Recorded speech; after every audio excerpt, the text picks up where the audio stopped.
This week on Induction Noise.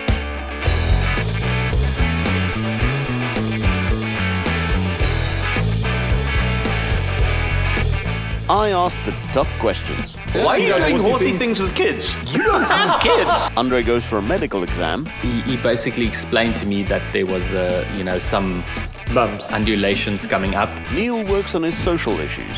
I'm not list to talk to someone somewhere. And Niku gives us a lesson in anatomy. Still to today, I've got sand coming out of places I didn't know sand can go.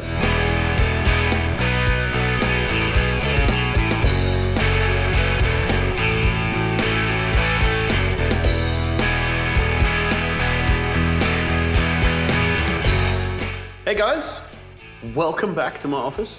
It's like we never left. Well, Here in sunny Mooley Point at 8 o'clock at night. 8:30. 8:30. We always say we're going to start earlier and then we talk nonsense for an hour. Yeah, And it well, happens again. it happened again. But here we are, ready to talk some nonsense on air. I am Mr. Q. With me as always is Andre, who's dressing himself? Hello there. who's dressing himself. We have Niku, How's it? who's making inappropriate comments, and Neil, who is Good very day. miffed at our punctuality. Or lack thereof. You look scared to say anything there. Weekday nights. Weekday night. Yeah. This is what happens when we work day jobs and try to record stuff at night. We end up just being stupid. He's going to miss another midnight yoga class. Oh, gardens. midnight yoga and gardens. That's the problem. Late for my rooibos tea matcha. Latte or something. I don't know if there is such a thing, but That's very specific for a thing that doesn't exist now. two things on the menu that you'll see at every sort of our shop in gardens. So, guys, I believe, unless I'm very much mistaken, that we have in fact been inundated with an email, which I think Andre said he's got on his phone. I was manning the email box when it arrived. You were on duty. As I it was on duty. I was on call. Did you email the person back to get all the details you needed in this No, case? I was staying on brand. Oh, So we don't ask. We just assume and We wing it. infer. Thank you from kindly. that. Thank you kindly. So here we go. So I'm reading it as received. I like to believe trendy 40-year-old single mum. I'm an account executive by day, fitness enthusiast and weekend getaway with friends on the weekend. I currently drive an 11-year-old BMW hatchback. I like the power. I know nothing about the car except that it's a 2-liter diesel. It is getting on in years though, and I want an upgrade. Safety and security is very important for me to keep my kids safe. A bit of extra storage space would be good, but my current car is okay. If it is an SUV, it needs to be small, as I have a small garage and I live in Sea Point. Okay? So that's she's something. just around the corner. Ah. No. What do I replace it with? I like BMWs, especially the fancy interiors, but will consider something else as long as it is stylish, trendy, and reliable, and not something boring like a Toyota. I mean, it's a bit unfair, but okay. I've heard Italian cars are pretty, but unreliable, so none of those, please. No, man. So, I guess she's asking you three for advice. I wanted to say, I also kind of wait. feel offended. There's a PS afterwards. Oh.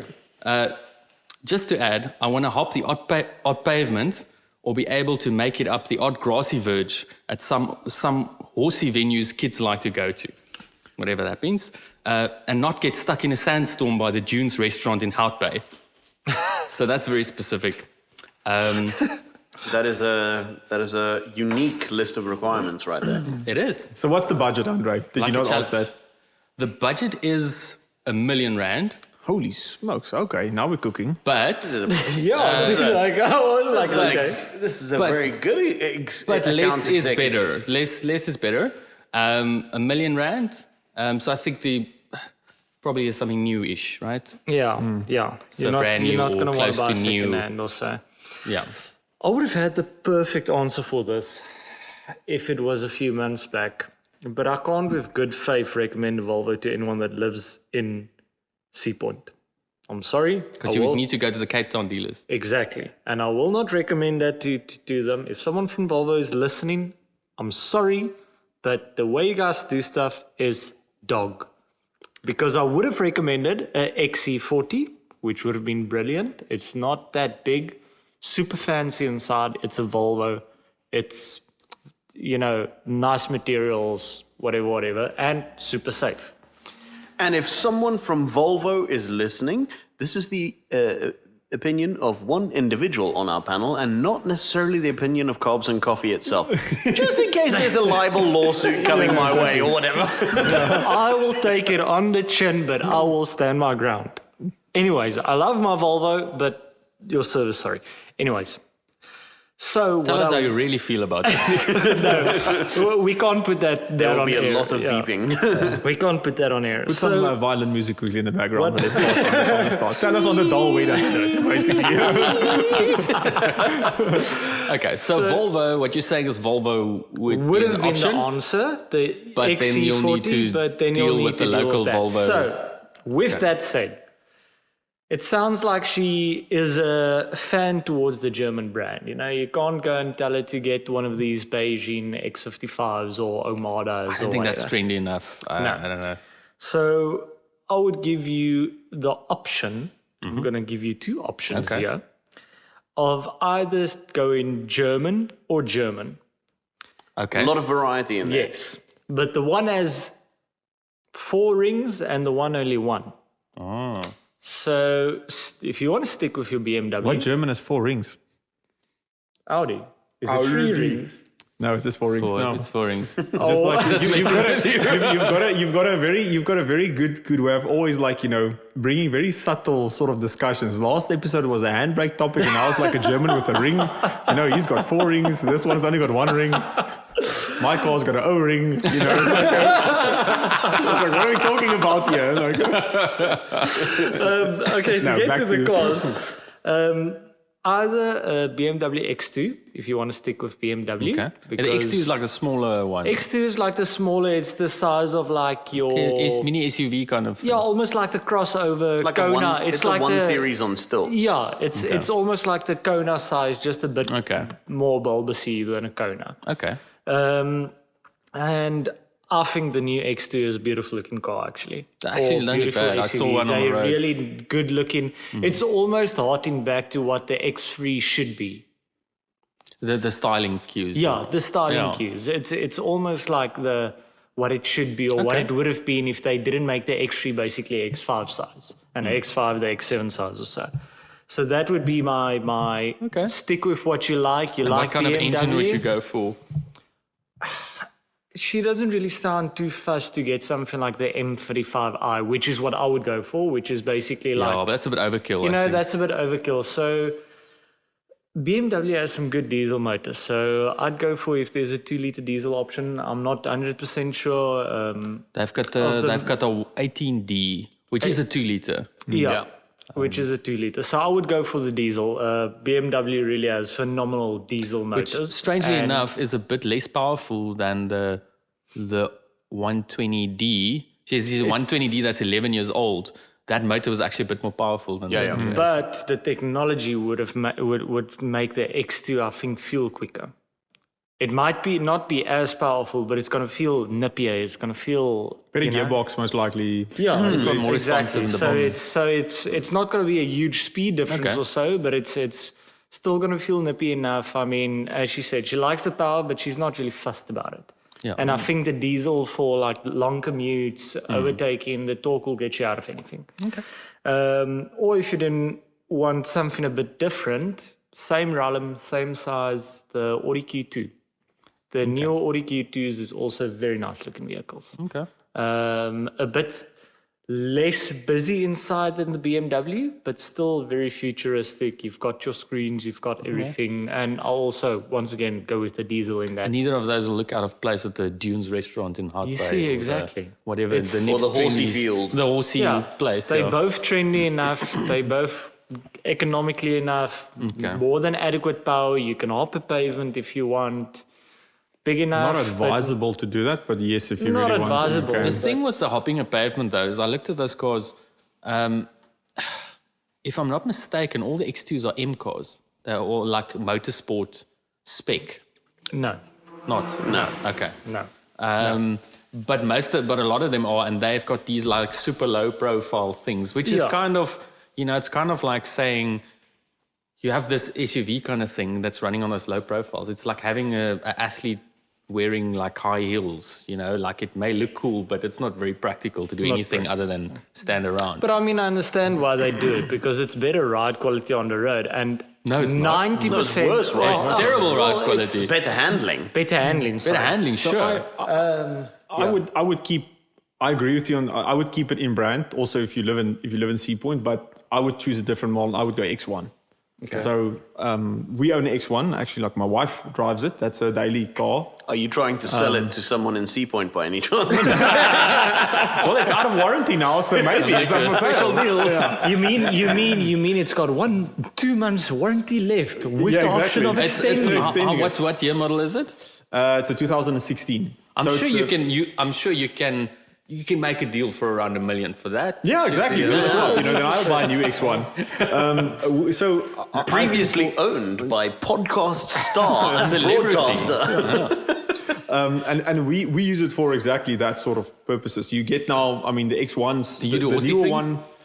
When my wife With the rides kids. rides Your horses. wife does horsey things. Or- yeah? Why are She you does doing horsey horsey things. things with kids? You don't have kids. No, His wife does horsey things. she does horsey things. She goes and rides horses and stuff. And you were calling me what? We can decide this is kind of size horsey or ringy things worse. I would stick to the 2-liter diesel if that's what she's used to. But the X1 is, a little bit bigger, a little bit bulkier than the X2. So you get a little bit more space. But the one thing, we went away for a week recently, and she uses it during the day, and when we go for a weekend, we do a little bit of very minimal gravel road with it, packet pull for longer journeys, and we've got a normal, 3-cylinder. But of course, it would be ideal if you have something a little bit of a larger engine. But if you're going to be commuting in and around town, buying something brand new under warranty. Yeah. Honestly, that is also from a petrol perspective. If the diesel, you don't want to stretch through the diesel, is very, very economical. No, it's a mixed bag of what you want to do long term. Of course, I like to think the way I, look at stuff and what we had replaced on it. Of course, if you're into cars, I think you, in general, whatever you own, you look into it a little bit more detail and year things. But out for something that's maybe not normal. But that car's been really good to us for the last 3 years, basically. So I would recommend X1. I was also thinking, maybe something else, maybe you go, you can even do second-hand Evoque, but honestly, you can buy a new X1. But like a second-hand, the only thing worse I wouldn't than do it. The only worst thing for reliability than Evoque is a second-hand Yeah, Evoque. exactly. I've seen so many of them around Cape Town. Funnily enough, you see them in the city on the back of flatbeds. And I've seen a fair amount of them over the last few years. So But it's in the city, so they could just be repos. and I'm not hearing good things about the kind of service in those kind of dealerships either. that's something I've that I heard wanted to Yeah, mention with I wanted to BMW. say- though. And if someone from Land Rover is listening, that is the opinion of one. It is hearsay. So I cannot neither confirm that's nor what I wanted to touch on now. Last weekend or 2 weekends ago, we spoke with Kate, and she also mentioned the story that I guess you were about to mention of. The service at BMW is, Yeah. is good. It's really, really good. So, by the way, BMW, if you like that opinion, share us an M3 or an M4 with us for a day to drive around in. You don't need to can- give it to us. It does not have to be a long-term test vehicle. We can just take it up the hill at Samola. Yeah, exactly. We gonna be there. are not press car averse. We are going to be there. We're going to take our helmets with just in case. Exactly. Who knows?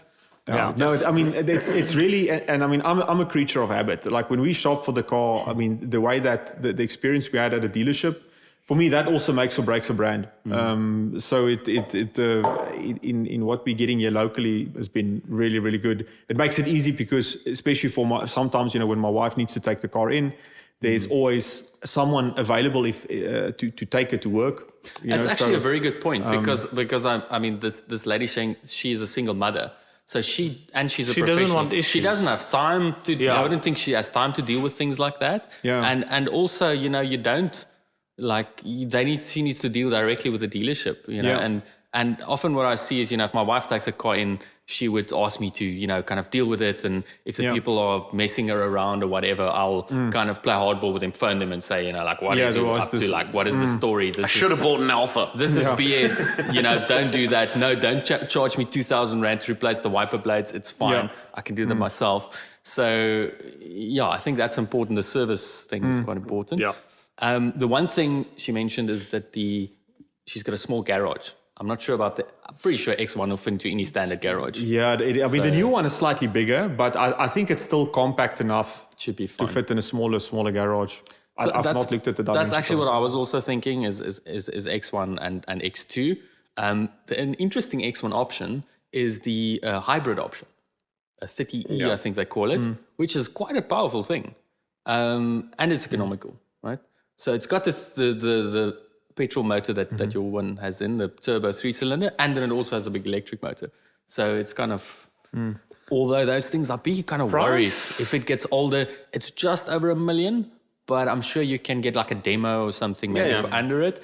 I'm just worried about those kind of cars. If you ever want to run it outside of warranty, you know, if there's anything relating to the electric battery side that needs replacement, if it's not BMW paying for it, I don't want to be close to it. Yeah, it's going to be a whole new. We should probably do a segment on that. What's going to happen to all these plug-in hybrids and so on? Who's and I'm going not to even service talking that? EV. I'm not even like EV is a different world, but hybrids make sense to me. I like hybrids. EVs are almost more, less stressful regarding that, because most EV vehicles these days has like a 10-year warranty and what on the battery. I'm sure the hybrids will have the same. So This car is way older than 10 No, years, I know, and there's nothing that needs But I replacing mean, on as that. a new, as someone buying new, or someone buying like when a car is like 3 years old and it's going to be your daily, and you're anyways going to swing it after 3 years or so. Well, the only thing that tells me is when you get to 8 years or 7 years, you'd want to run away because you don't want to be close to 100%. that. No, you want to At run 10 away. years, that's kind of a ticking time bomb. So it's kind of the expiry date of the car. it's the expiry It's date. a lump of stinky cheese at that Where point. I think maybe it'll be similar, but I'm also wondering hybrids, the resale value of hybrids. Hybrids is a good market at the moment, I think. Well, for now it's okay, but I'm not sure long term. As they get older, they also take a dive. Yeah, because your risk of battery, if it's 7 years old, you only have 3 years left It's on a that bit battery. like the old Merc SLs with their suspension issues and the Range Rovers with suspension issues. Amazing when they work. Amazing when they work, but when it goes wrong, it's basically a mechanical write-off because fixing it is going to cost more than the car's worth. The benefit, though, is if you do go that way, is if you look at something like the tech available to check the battery life. There's a lot more parameters that's built into it for you to check on cell level almost if there's any issues with it. I Versus think a car where you think like, oh, it's good health, but there's like a ring that's then decides to Back break on it the rings off. again, are we? So, so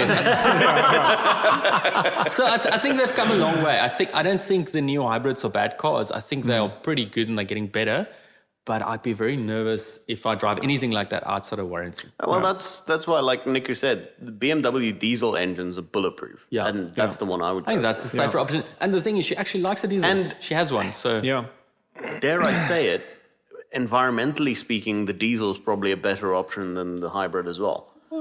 well, depends on how you look at it. As long as you don't buy VW diesel, then you're fine. Diesel is a pretty dirty thing. Depends if you're trying to A convince diesel- Greta or us. Look, a diesel is a dirty thing. I grant you that. But having one power plant in a car is always going to be more environmentally friendly than having two.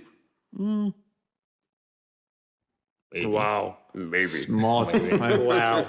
So I'm actually quite surprised that none of you thought of the suggestion that I had, because I actually thought of backup suggestions because I thought you guys would go straight for this. Yeah? And you didn't. No? What is that? A Macan. Can you get it for that price? No. Yeah. No. New. Not new, Well, but newish. No, demo. Like, not like same year demo. Nah, not No, same. you're going to year, have like a but- 2 year, You're going to have like a 5-year-old car, 2, 3, 5-year-old car. There's a big difference for a single mother buying a 5-year-old car and buying a car that's a demo. That's with why she's full asking us. We can tell Exactly. her. So we which one's shouldn't a give good her one. bad advice. It's good advice. Buy a Macan. It's cool. It's funky. You can you buy really something. also You can buy anything else, man. That's not. I like the choice, but I think if it was like, you know, If the budget was 1.5, sure. also if it wasn't a single mom with kids, you know, that's working on her own, then I would have. But I think for me, important for an individual like this is that you have the peace of mind of There's a bit of risk having there. warranty You and can get a service warranty plan. on a second-hand car. Why not? Yeah, but it's not the same. There's a bit of risk there. So, live on the edge, man. I mean, I like the car, Driving just a the thing- Macan out of warranty is no more dangerous than riding horses, because What? horses are evil. I also don't like do it. agree. Don't- I don't- do agree. So what with you're you saying is 100%. buy a used Porsche and stay away from horsey places. Okay, That's that I can that is back. sound advice right That's there. $1 million advice right there. Why is Okay. no There you one have it. choose to looking at the new GLA, the new latest GLA? Oh, It's 'cause just it's you guys don't rubbish. like it. Because they just like Mercedes at this it's like a point wet is rag. not making good cars for me. They The kind of interiors are nice. I They're must not- say, like, I'm quite a sucker for. I mean, everyone's doing it. Look, my choice is X1, but the new. They're I've been in terrible a new quality. GLA. though. Actually, terrible another- quality. They fall apart, the interiors. They look nice, but they fall apart. Yeah. Another one that could actually be quite an interesting choice for her that's going to be very sort of stylish and funky and fresh and reliable as day and night is this. I can't remember which one it is, but it's the smaller of the Lexus SUVs. Yes, the NX, NX yeah. or I think something. NX. Definitely. She did mention she doesn't want a boring Toyota, but Lexus, it's not that boring. It's not a boring Toyota. It isn't. she'll It's- just service It's it an at exciting Toyota. It's like a Toyota, but with a better badge. I would still go then in that case for the X1 though. Yeah. No, I think we are, what we're saying is either go X1 or go X2. Or Macan. Macan with, but leave the horses out. Yeah. I mean, and I must say, even now driving the X1 for a while, BMW just does something right with their driving feel. Even in something Yes. that's something high on stilts. Although I must It's, admit, some of their newer cars. I've not really driven like one of the They don't feel as latest good ones, as the old ones did. Well, I mean, very few cars feel as good as the old I ones. can tell you the new X5 M50D is a rocket ship and goes around corners like it is. Like it shouldn't be able to. Yeah. No, But does it feel as good as an old E30 or whatever? when you It go weighs 3 tons, sideways, so it when you're going Yeah, sideways at some miles an hour in an X5, anything is Mexico. exciting. I wouldn't say that you wanted to. Do you really want to feel? It's an SUV. You're Do not you want, supposed do you to. want It's not a sports car. Almost But a two block car Macan feel like manages a. to pull that off. A Macan actually does feel pretty good to drive. I don't know. It's not sports car good. She could but, get a Stelvio for a lot less. That's she can Say practically do that this, drives say better. this. but Italian cars are a bit unreliable, don't you know? Allegedly, okay. This is my argument with SUVs. You're going to have two choices. You either want the SUV that is good at going off-road and is an SUV, A 4x4. yes, or something that is at least exciting to drive and a bit off the ground, feels like an SUV.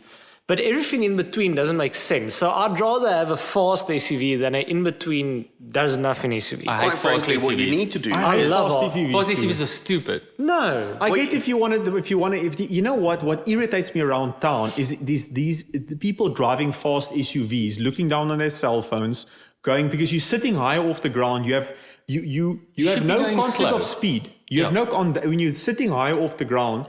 It's going at 100 k's an hour up Kloofneck Road, basically. Feels like you're doing 40. It feels like you're doing 40. So I mean, granted, but I like the fact that it's, but I my think there's a point place is- for the yeah. in-between ones. I actually have a Look, different there opinion is a on one. place for the in-between ones, and that's people that wants to go to A to B, like our listener, and have a reliable vehicle. But for someone that likes cars, that's an enthusiast, you either want something exciting, You're in not an going to SUV, drive a SUV. or you want an SUV that can go off-road. I get. Or I don't think, drive a SUV. Quite frankly, you should either buy a station wagon or a Range Rover. But I get where Nico's coming from, because a lot of times you have to compromise. So the car guy that now has a family you have to carry around. If you're a car guy, buy a Stelvio. I mean, like that. Well, that's exactly what I will do, but I would buy a Stelvio QV.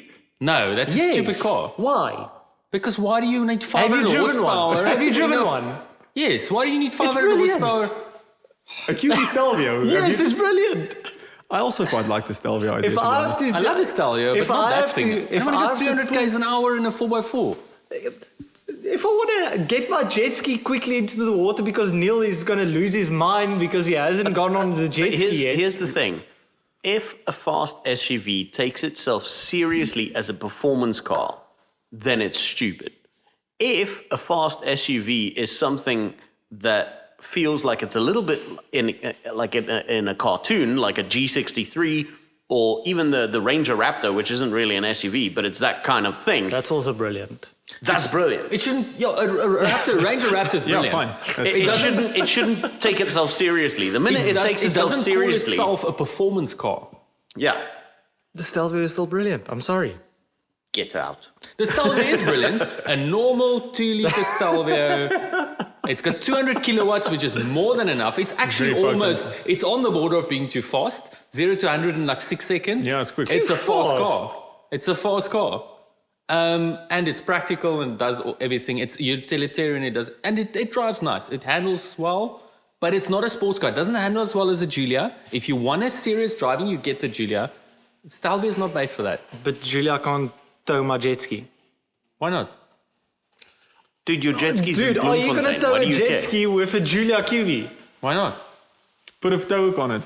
I don't know. I'm asking. I don't know why you got. Well, there's a fun fact. Let's take a Julia QV and a Stelvio QV and see which one reverses itself into the sea with a jet ski at the back. I wouldn't do either because If you're not you going to get reverse a there. QV into the sea, you need to be smacked upside the head. You do that with a Land Cruiser or something. Yeah, but how else are you going to launch the jet ski? With a Land Cruiser or something. Exactly. You're no. Hilux. No, it's the right tool for the job, man. No. Anyway, Nico's very argumentative for the last couple Yes, of hours. yes. he's getting Can you a get him bit more edgy. pizza, please? Or just give him another glass of Coke. Getting a bit edgy. I think it's actually the caffeine that's making him.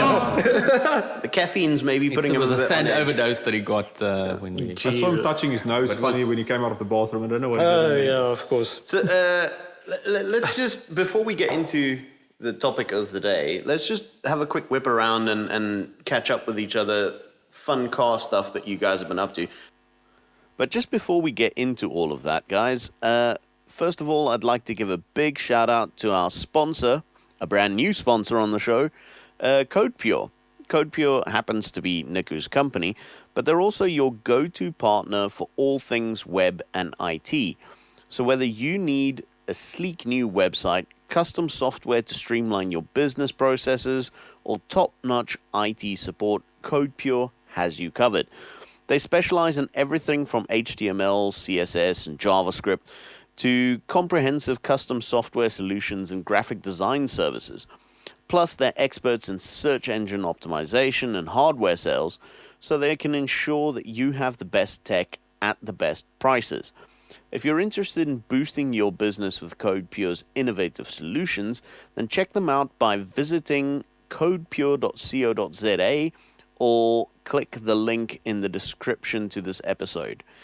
To give you just a quick idea of the kind of thing that CodePure can do, they've recently worked with one of our other sponsors, Harper Sports Cars, and they've created a brand new custom-built digital dashboard for the Harper Sports Cars, which does everything that you would normally expect the dashboard to do, such as showing you the speed, the RPMs, the mileage, all of that kind of stuff, all your engine parameters, but it can also do data logging. It can do navigation. It can do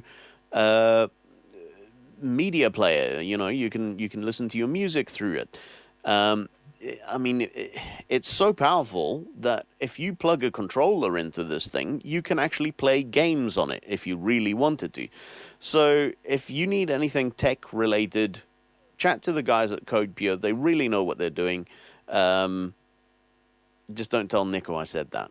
I know you two have been off getting dusty Yes. Yes. with the Ravster. Yes. Almost dying. Almost Almost dying. died twice. 3 times. Becoming avid swearing enthusiasts by the sounds of it as well. Yes. Some of us. Some of us, at least. So tell us about it. What did you guys go and do? Yeah, so I was the driver. It's our first official rally sprint. Yeah. And Nico was my very trusty wingman, my navigator.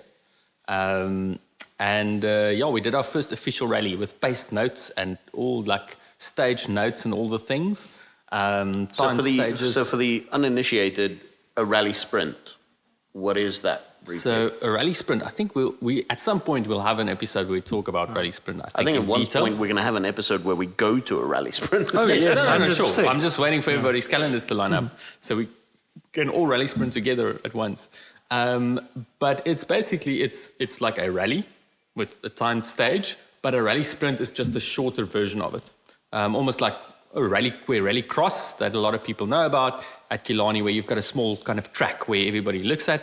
This is more of a stage like a traditional rally. So there's a stage that's been laid out. There's like flags and things. There's some pace notes, but it's generally like 2 minutes, 4 minutes a stage. So it's not like you not go like for a 40 10 minutes, minutes, like drive 30 kilometers, get lost somewhere. Although some people did get lost and almost took us out.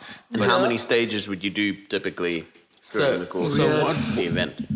5 stages were planned, but it was some repeats. So it's one stage of about 4 minutes, roughly. Yeah, one And stage then, of 4 minutes, another stage of like 2-ish minutes, About 2 and then the minutes. last stage would have been like a 2-ish minutes as well. So we did the first stage and the second stage, and then you do the first stage again, which is then stage 3, and then stage 4 and 5 was at night. So this was a night rally.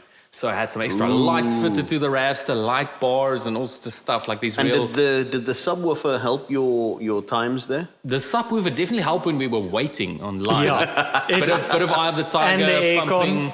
Yeah. When we were sitting in aircon with windows closed, people with their like buggies and stuff, eating dust. Sweating, Yeah, we were like chilling there, putting the aircon on. And where exactly did this happen? This was on the Klipjewel Road, like almost at Malmesbury on a farm. Some quarry. It's like a Some farm in the middle of nowhere. But it was also the weekend was also the weekend that we had the worst storms ever. Like half of Stellenbosch, the trees blew over, and roofs. I lost the awning at my house. It just got completely We lost destroyed. some parts of our houses. It was upwards of 140 kilometers an hour winds, eh? Yeah. Gus. So No, I was Gus, driving pretty after the rally. We were driving up to where the prize giving stuff was, and we were driving at about 40 k's an hour, and I could see the dust come from behind, like pushing blowing forward. out ahead of us. It sounded like hail hitting the car, but Yes. it was rocks and dust. So we were being sandblasted. It actually hurt. The moment you get out of the car, it looked like the Sahara. So, long story short, they actually stopped when we were on the standing waiting to be let off. We were the car like on the grid to go for The final stage. the first night stage. No, the second one. We did the first night stage. Did we do the first night? Yeah, we did the first night Yes, stage. that's right. We did Yes. one night stage. We were just The supposed last to do stage, the we last were stage. supposed yeah. to do the last night stage. Yeah. And then the visibility was so bad. It was like a Sahara sandstorm. It was just sand everywhere. Even the lights didn't help. And then they just scanned it. They said it's too dangerous. They stopped it. And Still then, to today, I've got sand coming out of places I didn't know sand can go. It hurts so badly, like my eyes. yeah. The people with the buggies were smart. They had the Goggles. off-road goggles, because now we also were trying to get Andre's brother's car on a trailer Yeah. that is not made for a car, because he unfortunately had a mechanical incident, and rocks is hitting us, sand. There's horse manure. So one of the cow- more kind of yeah. final destination moments was there was something that sounded like a piece Packet of of foil chips. that's being, like scrunched up. And then you looked in the distance, and what it was, so the guy that, my brother's navigator, he actually saw what it was with a torch. It was about a 3-meter roof. Corrugated iron that was blowing across the flats there. Wow. So just ready to basically decapitate anyone in its wake. So that was kind of scary. That's how bad the wind was. Yeah, And then and that's not even where we almost died. Yes. And this is the rally event that you guys suggested we camp at for the Yes. night. Yeah. Yes, that there was some talk about a camp. quite glad all of a sudden I had other plans, so. Yeah. Well, we didn't camp there either. we Just saying, decided Je to- kunt even, je let een beetje lepel geleden in die boot. Yeah, we decided to pack up camp and then had to let go of those ideas. But Yeah. yeah. But we almost went arse over head with the RAV at one stage. Yeah, we at one stage we rammed. We've got a little video clip that Nick has shared where he's Insert clip here for the Yeah. YouTube people. For the YouTube people, here's the clip. Fortunately, the language was slightly, sanitized. Fine, I bleeped it. The language was sanitized. It was in this mostly clip. me. But It's we did kind of get- like understandable in the moment. we did get a bit of a fright. So he basically explained to me that there was some Bumps. undulations coming up, and I was like, yes, I know. And Clearly, you didn't. I decided I went too slow the last time around, so this time I'm going to go faster. Basically not live at all. Yes, so I just basically sent it. and then the Rafster became from 4-wheel drive to no-wheel drive, and then it became front-wheel drive. It landed nose first, and then we it went landed again. so hard that the rear mudguard broke, the mud flap. And then because it bottomed out, it jumped again. So then we did another few 50 meters on our front Like wheels. on the front wheels, and then basically. we landed again, and then we couldn't stop laughing. Yeah, we Still laughed had for the rest of the stage. And I wish there was a way to really I wish there was someone actually taking photos at that spot, because even with the GoPro showing kind of to the side, you can't even see how It's hard you to- can't see how. But have you Crazy seen the they angle talk about the was. GoPro effect, right? Yeah, So even this is guys with literally what it motocross is. bikes and stuff, you put a GoPro camera on, you do not get the same sensation of, it looks like, widescreen, yeah. you're going over a little bump. And then if you look at it, the guy's like ramping 2 stories with his motocross bike. Yeah. So you just don't get the same sensation, but it was proper air. It was basically at the edge of going over. But it was the most fun that I've had Yes. with a steering wheel in my hand in a very, very long time. I loved it, and I wasn't even driving. I've done different types of racing, and it was laugh out loud fun, literally. It's the second one you've did, right? It's not Yeah, well, the first one was just a fun race, not really timed. Okay. It was the first one the championship one that we did. But it's like literally grassroots motorsport. You're just they're in the middle of nowhere, some grass around you. There's nothing else. Pay 450 Rand to enter for both of us. And you run whatever car Whatever. you bring. Run what you bring. Yeah. Have you got safety belts? Yes. I laughed at the guy who was doing the paramedic was doing the scrutineering. And he came there and he asked Andre, So- do you have a fire extinguisher in your car? Andre looks at him And and I'm is like, no. And he's like, okay. Okay, you don't need one. What was the point of asking So that? he's like, you don't need one. We suggest you have one, but you don't need one. I'm like, okay, no, that's fine. For a moment, I thought, I'm not going to race today. No, I think it's NSA because the sanctioned paramedic slash scrutineer was looking for someone who has a fire extinguisher in their car, and then you become the driver slash fire marshal. Exactly. I think he was looking for a fire marshal. The scrutineer slash medic. But anyway, so that was so much fun. And I mean, there's interesting cars. There was a few arseholes. Ooh, no. But the most interesting car was safety first, right? So there's proper rally cars. There's full-on rally cars. There's the one impressive car was an Audi A4. S4. Yeah, A4, S4, whatever. But it's like an A4 kind of a 2000. 2001, 2002. Yeah, that early roundish, 2000s. that So like a roundish one. B6, B7, Five, I think. Five, 4 or 5. Yeah, like an older one. But it so had 4.2 liter V8. 4.2 V8 from the S4 in there, and proper rally roll cage and everything. And that thing sounded amazing, looked good. And then there was a Al Camino Bucky. It was just an Al Camino Bucky. It had no windows. Not a one. There was no rear window, no front. It had no bonnet, and it had no windows. So it was just a shell with a motor in it, basically. with a motor in it, with a straight 6. And the petrol tank, we took a picture of that. I'll which we will insert show that now. here somewhere. It had a jerry can on the back that was tied with rope or something to the side of the actual load bed with a pipe. Going directly straight to into the the engine. That was the petrol. This might call into question the qualifications of the scrutineer slash medic. You see, this is not an MSA sanctioned event. Liam. And, No, just, it's not. and just to explain again, right? The driver's sitting here, there's no window. Yes. And the fuel tank is here, aka the jerry can with the pipe coming out of it. There's not more than one standard ruler between the driver's head and that petrol tank. And With no nothing in the window. way. It sounds like we're back in the 1940s or the 1950s, brilliant. basically. It's Like, brilliant. It made me actually think about like running moonshine, like the guys with the old Buckley's in America. And then the fawn in my side was a guy that ran a oval track car. And he did absolutely no effort to prep. It was the lady that actually raced the car. It was a guy that drove when we had the issue. Yeah, but it's the lady that she was actually quite fast. Yeah. The lady was driving perfectly, and I'm sorry, the guy was yachting on. Anyway, It's the guy that almost ran into us. Yeah, it's the guy that almost ran into us twice. How? Not once. So we were at the first stage. The first stage is it starts with quite a long straight. But there's about 4 gates you go through. And at each gate, it's a bit of a crest.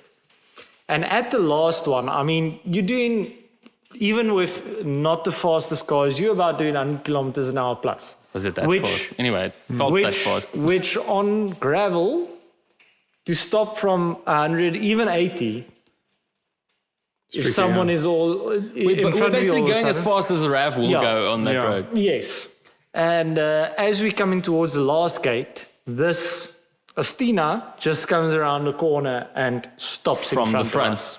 From the front. So we are going that way. So we're going And north. they're coming straight they from the coming front. south.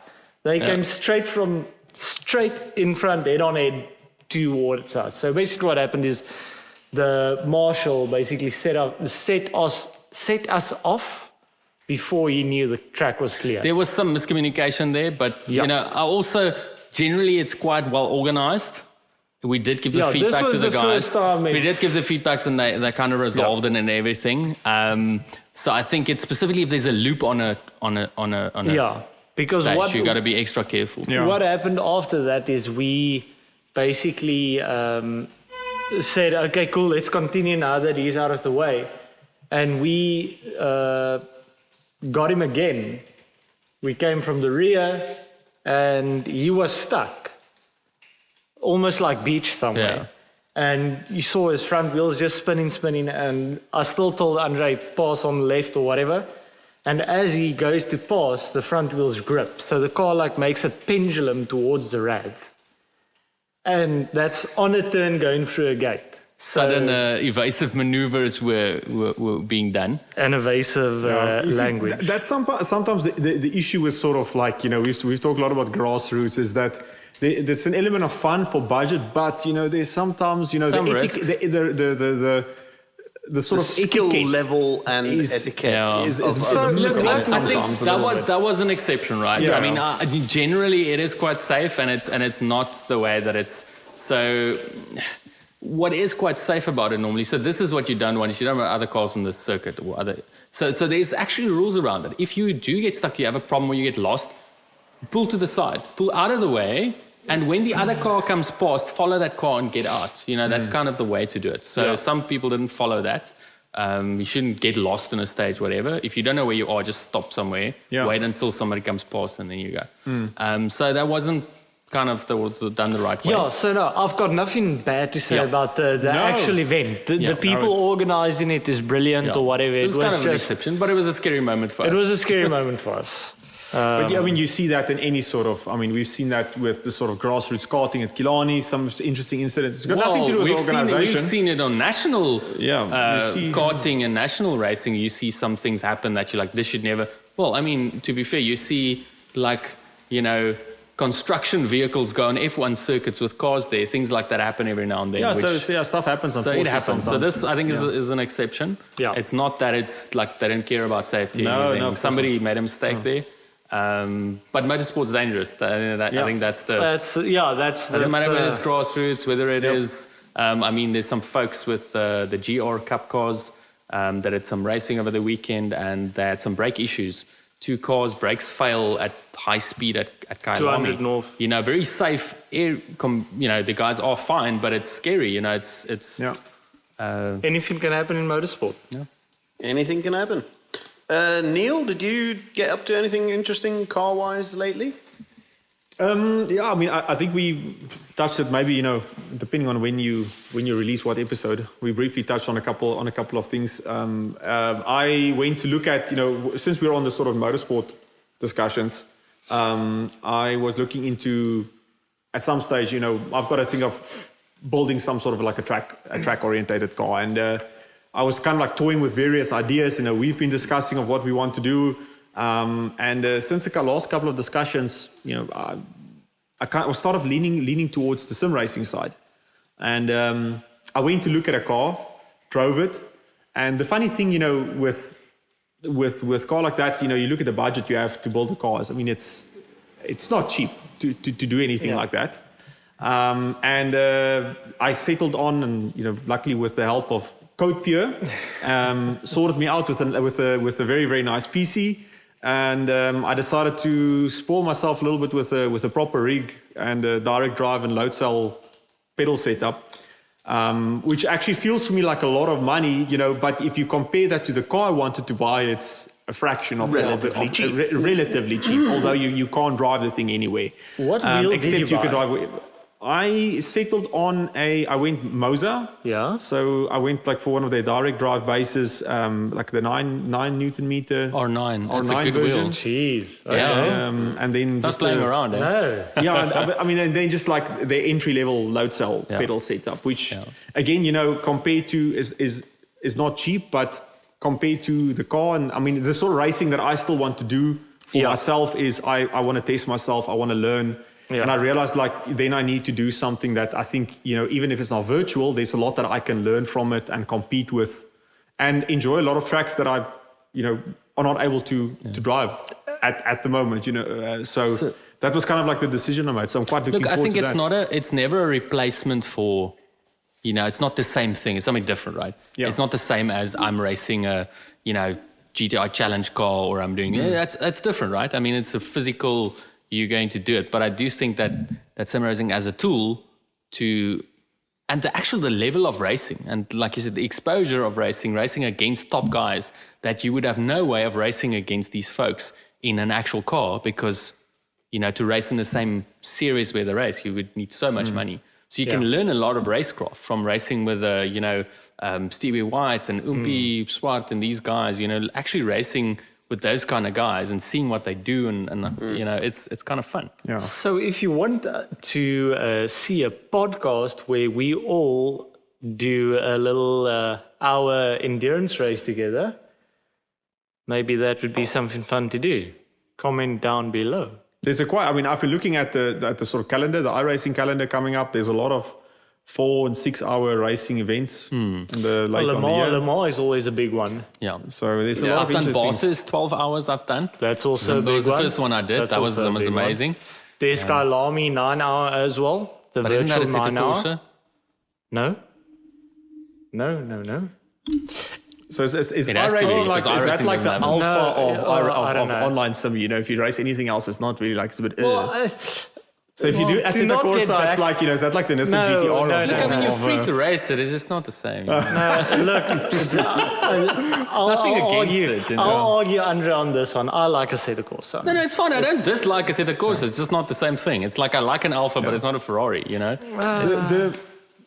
So the one thing I want to touch on before we go down the sim racing, when I went to look at a Coupe Z.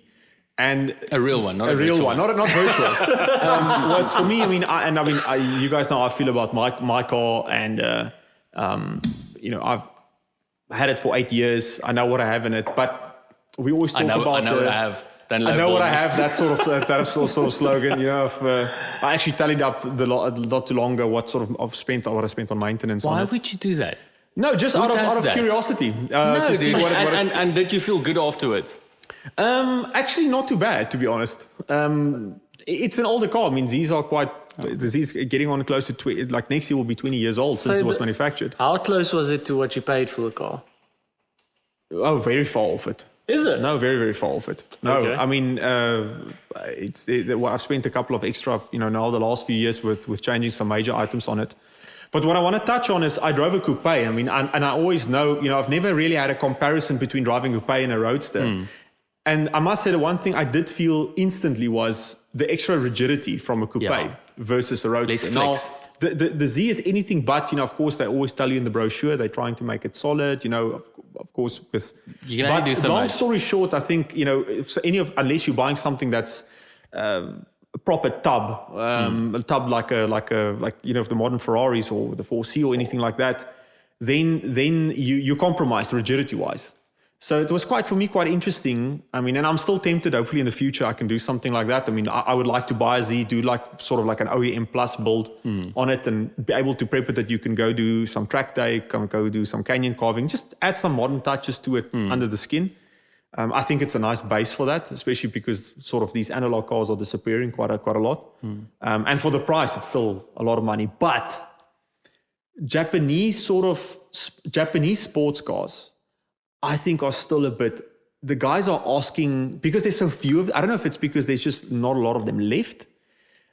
I think the value for money aspect is going down a specific route, and it's not going to be forever that these sort of cars are good value for money. Yeah.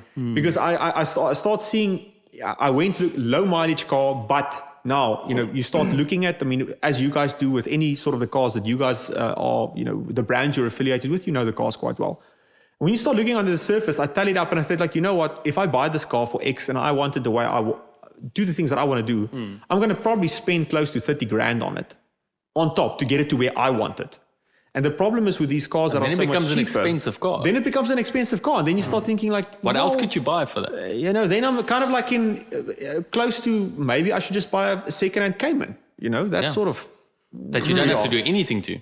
Yeah, I mean, better condition, then you something with vastly different and you have a different experience. So yeah, I think there's You're a lot almost playing in a different league then. Performance-wise, there might be a lot of similarities, but with the brand comes a different sort of... But as a well-rounded sports car, it's got the handling and it's got the... Yeah, completely different, feeling rear-wheel drive. That actually segues nicely into our actual topic of discussion for today. After an hour. Which I thought these were the topics of discussion. What have you done in motoring, Q? You must still tell us. Well, I drove a little bit of a motoring legend. Yes. Which the first time I drove it was a bitter disappointment because it basically ran like crap. And turns out it's not actually the way it's supposed to be. So I drove a 1990 Ferrari Testarossa. Outrun. OG. And so, like I said, the first time I drove the car, it was horrible because it was misfiring, it was coughing, it was spluttering, it was stalling every 5 seconds. It was just an absolute nightmare. You had to do all kinds of weird gymnastics in the cockpit just to get it to go down the road without falling to pieces. And I just thought to myself, this is way too much hard work for zero reward. It's just not a nice experience at all. And we ended up chatting to Vito about it. And as you do with Italian cars, it just needed an Italian tune-up. It needed a run. Because what happens is, in a showroom or a workshop environment like we are, you start the car, you move it, you shut it down. You start the car, you move it, you shut it down. So it never gets up to temperature. It never runs properly. And all of these cars, all modern cars, I suppose, anything with fuel injection, when you start it up cold, it's running rich. And with the Ferraris, they're running super rich. So if it's running super rich and you start it and you shut it down, and it runs super rich again and you start it and you shut it down, eventually it just fouls the plugs. And that's what was happening. It was fouling the plugs, it was flooding itself, and it just couldn't run properly. So I took it out on the N1 and let it get up to temperature, and once it got up to temperature, it started running a little bit better. It was smoothing out, but you put your foot down and it still coughs and splutters, and it's not doing what it's supposed to. And I sort of thought to myself, well, Vito said just stick it in gear, plant it, and let it sort itself out. So I thought, okay, well, I've tried doing it slowly and gently. Let's just do it the way that Vito said. And I got back onto the highway, heading back towards Cape Town, put it into third gear. I was only doing 40, 50 Ks an hour at that point. And then I stitched it. And it coughed, it spluttered, it backfired, it popped, it banged, it did all manner of horrible things. It's jerking and, kangarooing all over the place. And then the next minute, it just went, bah, whap, and went screaming down the road like a banshee. It was awesome. All under 120 k's an hour, Of obviously. course, obviously. Yes. And it sorted itself out, basically. Yeah, it just, It's an after Italian that, tune-up. after that, it was brilliant. It was still, at low RPMs, you put your foot down, it still hesitated a little bit. But the more I drove it and the more I just got it to get that crap out of its system, the better it started running. And it excels now. It's awesome. It's such a cool car to drive. It really is. It's still hard work. There's no power steering. The gears are really heavy. The clutch is quite heavy. No power steering. No, it's got no power steering. Okay. Respect. And it's hard work, but it's so rewarding. And the thing I love about old Ferraris when you drive them is the way that they talk to you.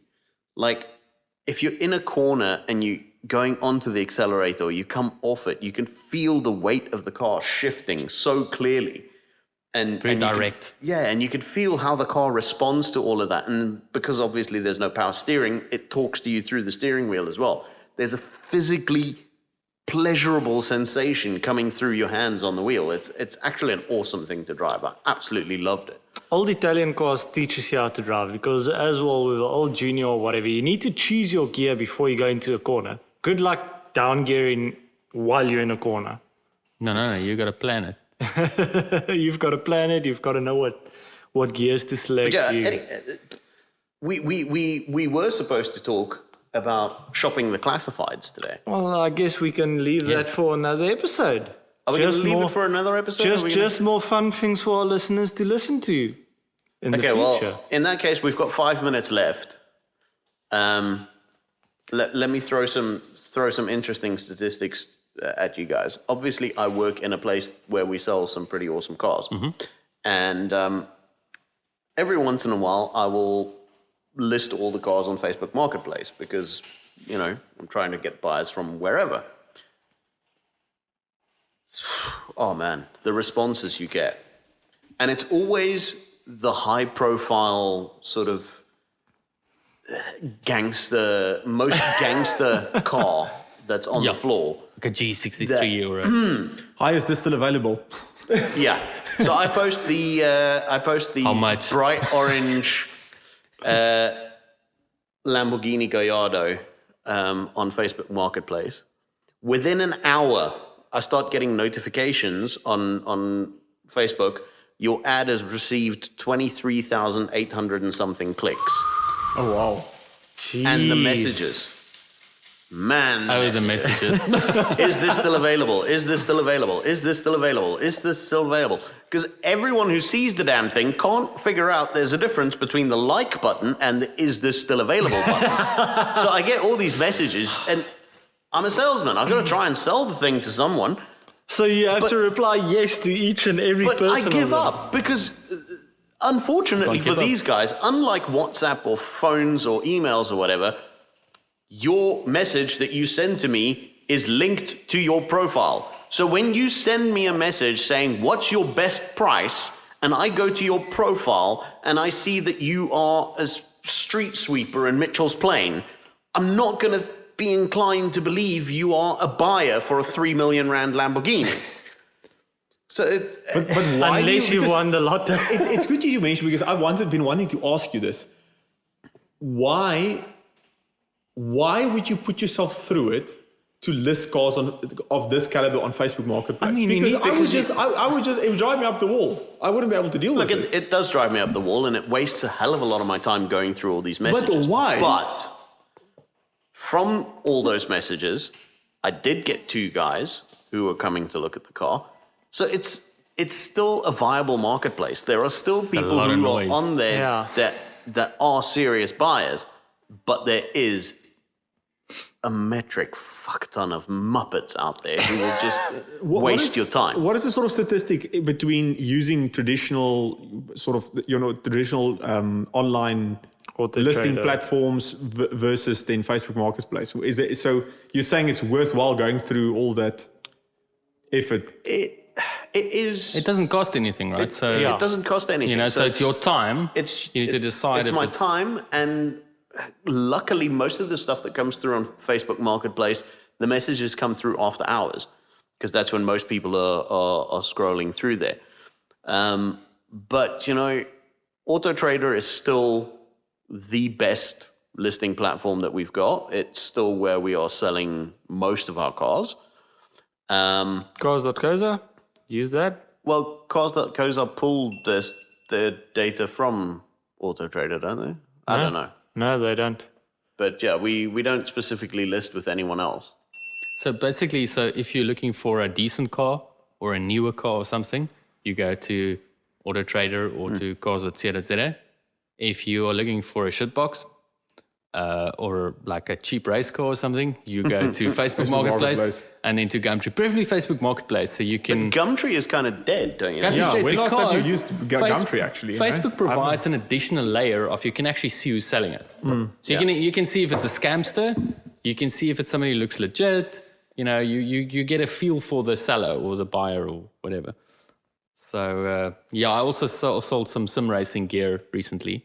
And you also get some guys want to kind of, they just want to argue with you. And they're like, yo, but I could get this wheel for like the same price new, whatever. And I'm like, no, you can't. Just go for it. No, you can't. But if you can, great, good on you. That's fantastic, Yo, but I saw it here the other. I'm like, cool, send me the link. I can have a look. Yo, but it was there. I'm like, cool. Well, why didn't you buy one? What? Anyway. Yeah, but I must say, in this game, you get some real characters. I mean, I had a guy who walked in here at one stage. I won't mention his name, but the first time he came in, he spent about 3.5 hours of my time talking about different Ferraris that we had on the floor.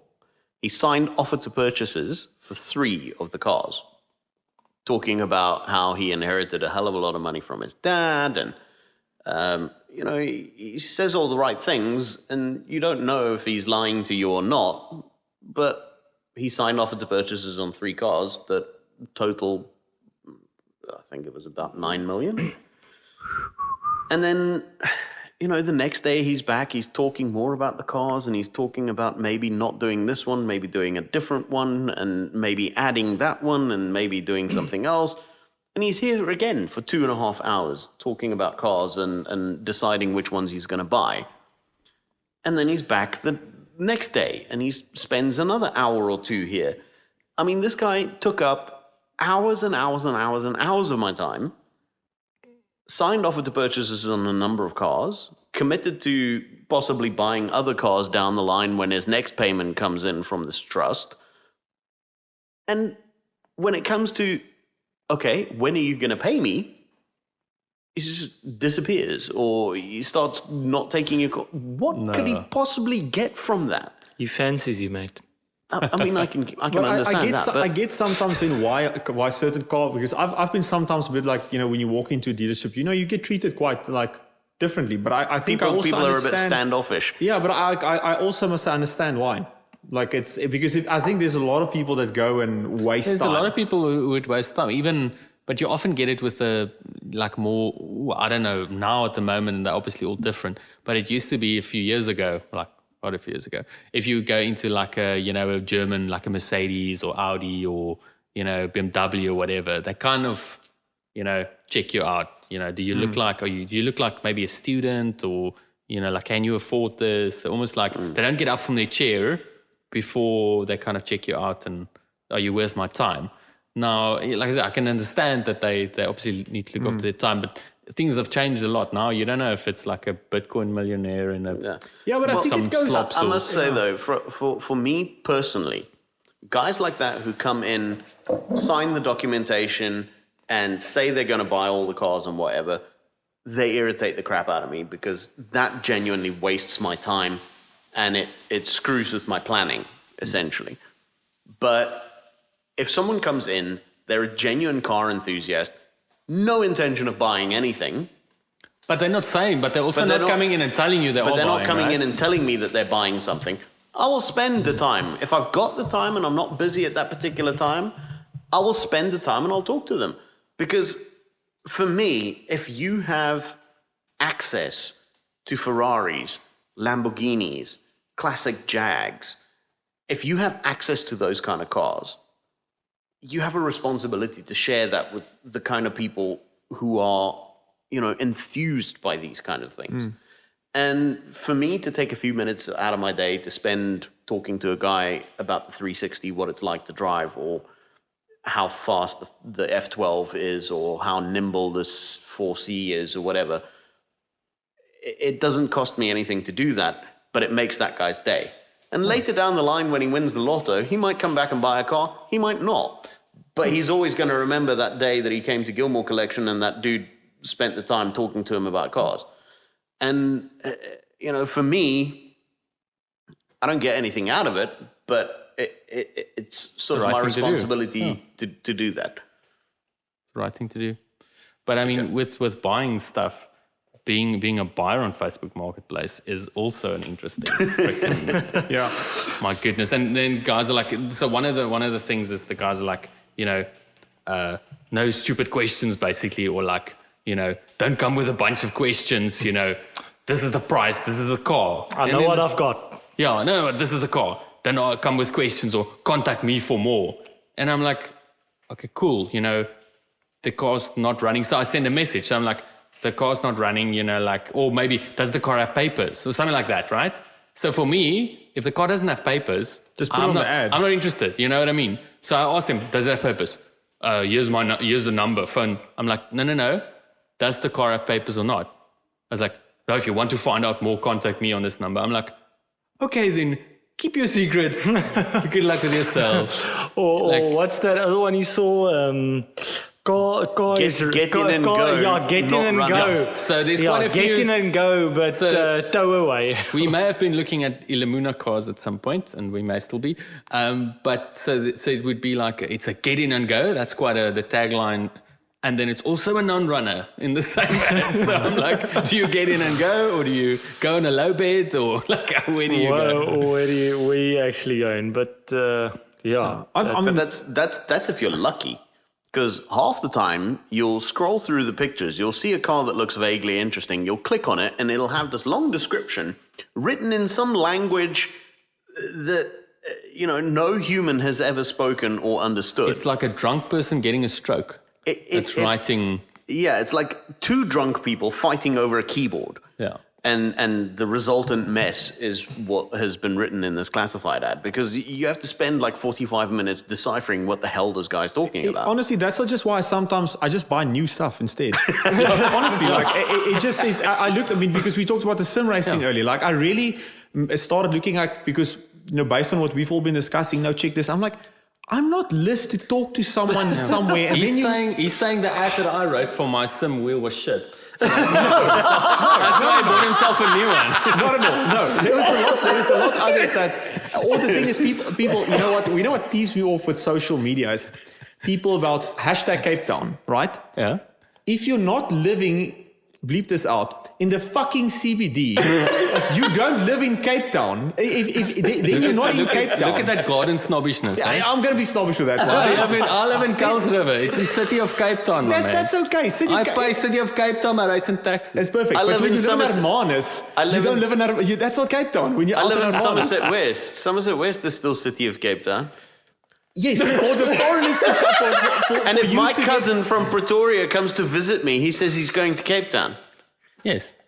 As a true Capetonian, I feel true offended. Capetonian. I feel offended. No, but when you buy stuff now it's like the marker is somewhere in the city. Yeah. Hey, listen, where are you? No, I'm freaking cooking off. I'm in Laingsburg. This doesn't help me. The thing there, I'm not going to drive out to buy your 4-cent item, basically, and drive out 70 rand of fuel to get there. Or... But it's where's your sense of adventure, man? I mean, I found a car that was listed in Cape Town, and I found out that it was actually in a place called Gonemanskraal, which I had no idea even existed. In Cape Town. Well, it's on the west coast. Oh, exactly. They probably tagged it somewhere in the CBD. It was tagged in the in the CBD. Western Cape. But I went there, I fetched it, and I sold it. Yeah, zip codes. Just use a zip code. It gives you a much better indication. Yeah. No, I don't like the interactions. Like you get, for me, whenever I talk to someone on Facebook, I was like, I make it clear. Is this available? Can I come and view it? I mean, I did for me with the car I went to look at. I was very clear. This is who I am. Can I come and look at it? This was typically, and I said to him straight afterwards when I got there, thanks so much. This is my budget. Boom. I don't want to waste someone's time. I've been in sales for almost 13 years now. And this thing about, now I'm the customer. No, I can't deal with that. There needs to be some form of a give and take here to deal with one another. You see, my major problem with Facebook Marketplace is that when I start interacting with people on there, I genuinely start to question the future of humanity. Yeah, you get dumber. Your IQ, you can feel your IQ drop. I can feel brain cells dying. It's like The one I really want to see is with all these cheaper cars that we were looking at for the iLamuna, is like they saying it's like 15K or 12K without the tires and wheels. Now I'm thinking how do I get it home then? Okay, cool. Yeah. So explain to me, are you giving me other wheels and tires, or must I bring my own wheels and tires? How is this going to go down? I'm going to come to your house. I'm going to tell you I only have 13K. Here it is. You're going to tell me, no, but leave the wheels. How am I getting fig home? What am I doing with it? Am I putting it on bricks in your yard, but I own it? Or what am I going to do with it? Strap it to your back and walk. If you don't want to sell the rims, you get it sometimes. Or this price with the stock rims. Then just put the stock rims on. Yeah, just put it on. Just put the stock rims on. And then tell them hey, by the way, this is the price if you want. I've got a set of rims if you want it.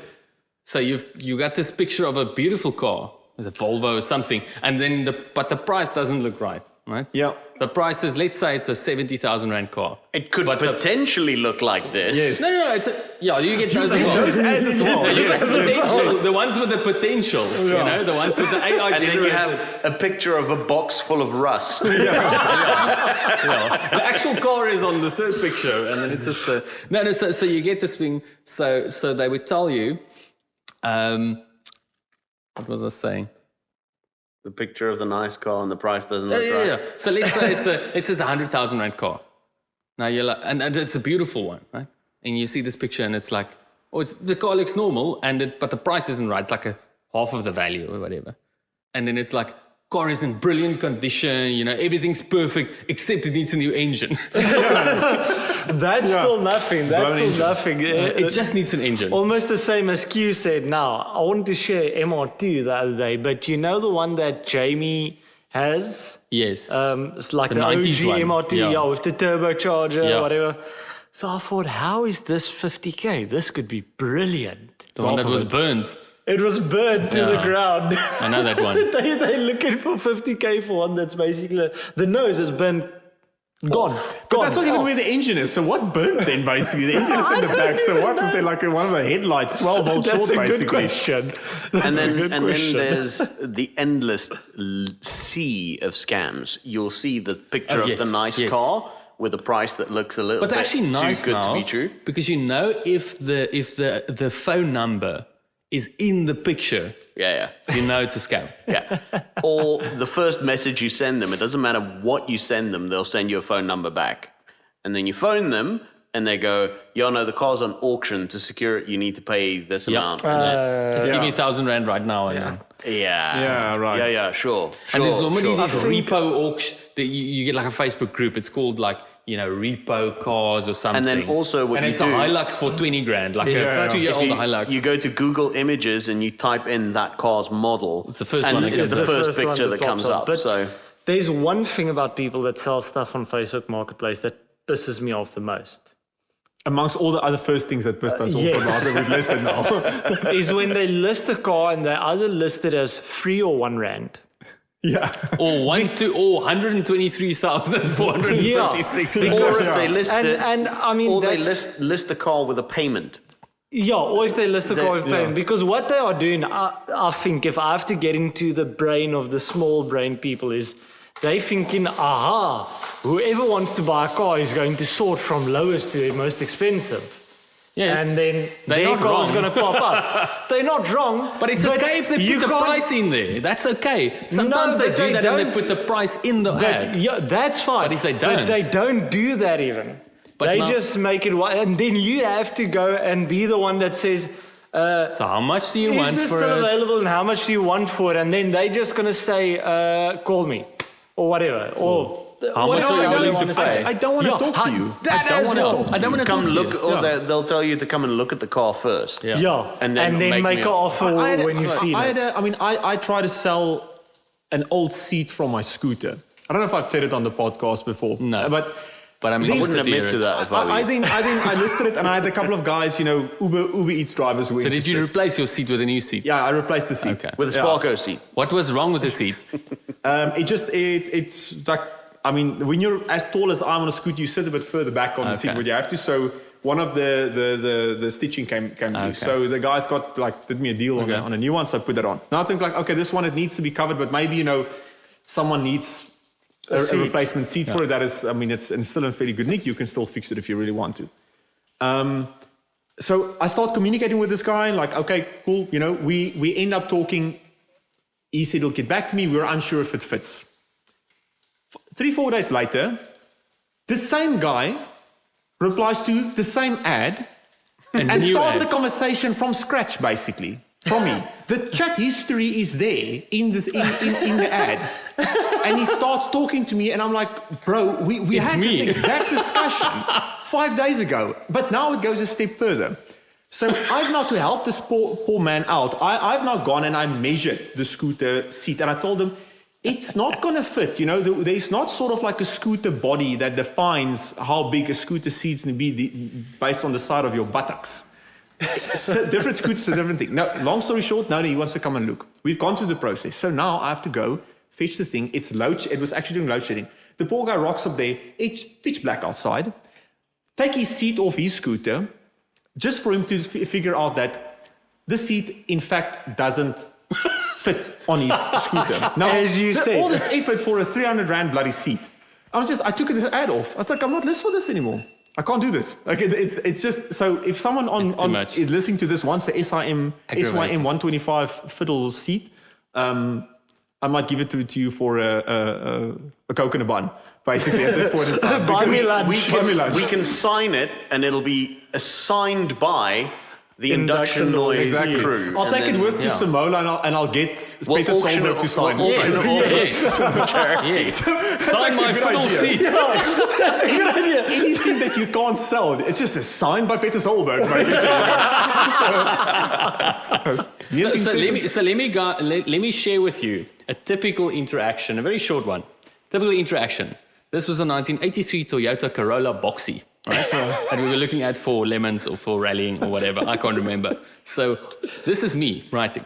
Hi, Benji. Do you need to read the ad first? Is the guy's name Benji? It's not a dog you've been speaking to, basically. So the ad, I think the ad has been, well, let me check the details of the ad. Let's do this properly, okay? So 2 times box Corolla, selling both as combo, both perfect daily runners. Please, no more. Hi, is it available? Make an offer. There's original invoice of brown one of 41 years ago, so you know what it's worth, right? Original invoice of 41 I know what it was years worth ago. 41 years ago. listed, Niku, for 1 rand. Yeah. Bastard. The conversation is this. So now I read this and I'm like, cool, I'll bite. Hi, Benji. What price do you have in mind? Question mark. Would you consider selling one of the 2? Question mark. What engine models are they? Question mark. Thanks. Full Very stop. polite. Hey, The reply, guess what the reply is? call Yes, me. it's available. Yes. Just yes. No more, no less. Yeah, Yes. yes. You don't want to sell shit. I felt my IQ drop right there and I'm like, I can't do this. I'm done. Yeah. I'm out. No, it's I'm out. Well, so. I think. So I think we've come to a conclusion here. People should stop sniffing glue. First of all, Exactly. drugs are bad. Okay. We And, stop Facebook- taking the talk. Yeah. Facebook is a wonderful place to waste a hell of a lot of time. Yes. And we should all just, avoid Idiots. idiots and sinking to their level. I've got the same problem that you have, Neil. So I have a dirt bike. It's worth a bit. It's a 5-year-old dirt bike. Fuel injected. Have you still not sold everything. it? I haven't sold it. It's at home.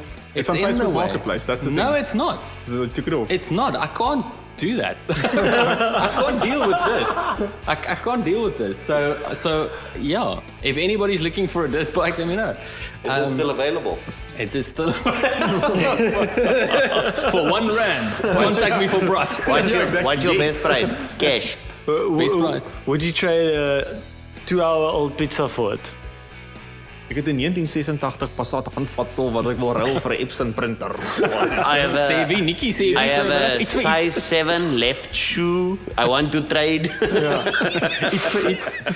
Oh my goodness, no, it's too much. I can't deal with that anymore. So stay off drugs, stay off Facebook Marketplace, and Most important of all, stay classy. stay classy. Stay classy, San Diego.